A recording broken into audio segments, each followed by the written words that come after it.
კოჯოში დღეიდან ექსპლუატაციაში სამედიცინო ამბულატორია, სასწრაფო დახმარების ახალი შენობა და სახანძროს ახალი შენობები შევიდა ამიერიდან 50 მეხანძრე და 29 ექიმი კოჯრის, შინდისის, წავკისის, ტაბახმელასა და ოქროყალის მცხოვრებლებს მოემსახურებიან. დღეს ახალი შენობები თბილისის მერმა გახსნა.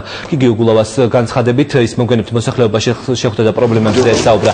თბილისის მერი ხალხს წყალმომარაგებისა და მიწის პრივატიზების პრობლემების მოგვარებას დროულად დაპირდა. დღესვე მოსახლეობასთან შეხვედრის დროს საუბარი დედაქალაქის 2010 წლის ბიუჯეტის პრიორიტეტებსაც შეეხო. გიგი უგულავამ განაცხადა, რომ მისთვის მთავარი დასაქმებაა, ამიტომაც მოქალაქეების გადამზადების მიზნით გაიხსნა კომპიუტერისა და ინგლისური ენის შემსწავლელი კურსები.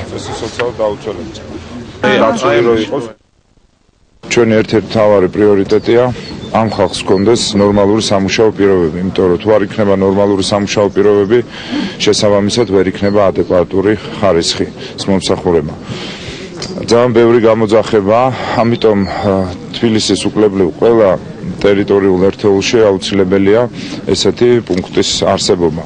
ჩვენ მაქსიმალურად ხარჯების დაზოგვის მიზნით ვცდილობთ, რომ ერთად იყოს თავმოყრილი სამაშველო სამსახური და ასევე სასწრაფო სამედიცინო სამსახური.